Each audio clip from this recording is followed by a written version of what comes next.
Friends నల్ల చందువ చేప friends, ఇది ఎగురైనా పెట్టుకోవచ్చు, పులుసు కూడా పెట్టుకోవచ్చు. ఇప్పుడు మనం ఇందులో అర స్పూన్ అల్లం వెల్లిపాయ పేస్ట్,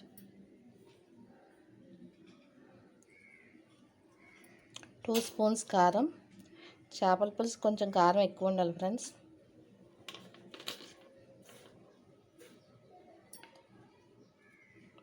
ఒక చిన్న టీ స్పూన్ ఉప్పు అన్నీ వేసుకొని బాగా కలుపుకొని పక్కన పెట్టుకోవాలి. ఇదిగోండి ఫ్రెండ్స్, 2 టమాటాలని మనం మిక్సీ పట్టుకుందాం, పేస్ట్లా చేసుకుందాం. ఫ్రెండ్స్, ఇది నల్ల మాగ. ఇది పులుసు పెట్టుకోవచ్చు, మనం ఎగురు పెట్టుకోవచ్చు. ఇందులోనే మనం ఉప్పు, కారం, అల్లం వెల్లిపాయ పేస్ట్ కలుపుకొని పక్కన పెట్టుకున్నాం 10 నిమిషాలు. అందులో మసాలా బాగా పడుతుంది ఫ్రెండ్స్. చూడండి ఎంత బాగున్నాయి ముక్కలు.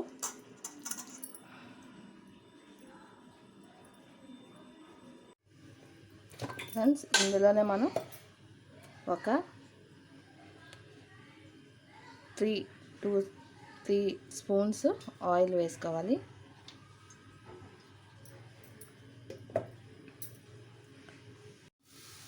ఉల్లిపాయలు వేసుకొని బాగా ఫ్రై చేసుకోవాలి.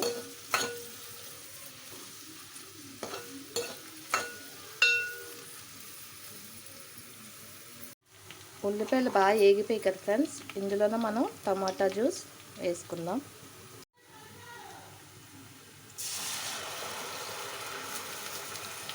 టమాటా జ్యూస్ కొంచెం వేగాక మనం చేప ముక్కలు ఇందులో వేసుకుందాం.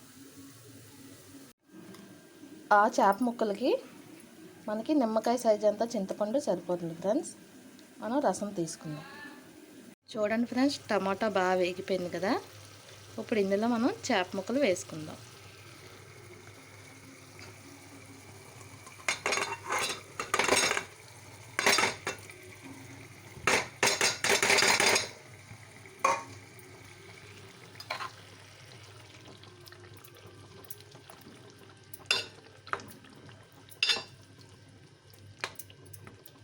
ఇలా చేప ముక్కలు వేసుకొని ఒక 5 మినిట్స్ మూత పెట్టుకొని ఉంచుకోవాలి. ఇదిగోండి ఫ్రెండ్స్, మన చేప ముక్కలు బాగా వేగాయి కదా టమాటాలని. ఇప్పుడు మనం ఇందాక చూసుకున్నాం కదా చింతపండు పులుసు, దాన్ని ఇందులో వేసుకోవాలి.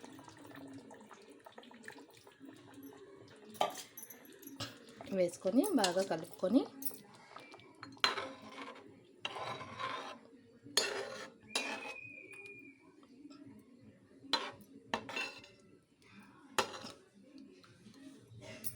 ఒక పావు గంట మనం ఉడికించుకోవాలి బాగా.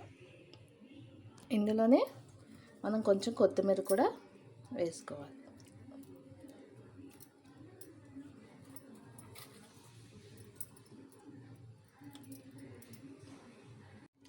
ఇదిగోండి ఫ్రెండ్స్, మధ్య మధ్య మనం ఇలా కలుపుతూ పులుసును ఉడికించుకుంటే మనకి చేపల పులుసు రెడీ అయిపోతుంది. చూడండి ఫ్రెండ్స్, ఫైనల్ కింద మన చేపల పులుసు రెడీ అయిపోయింది. ఎంత కలర్ఫుల్గా ఉంది కదా.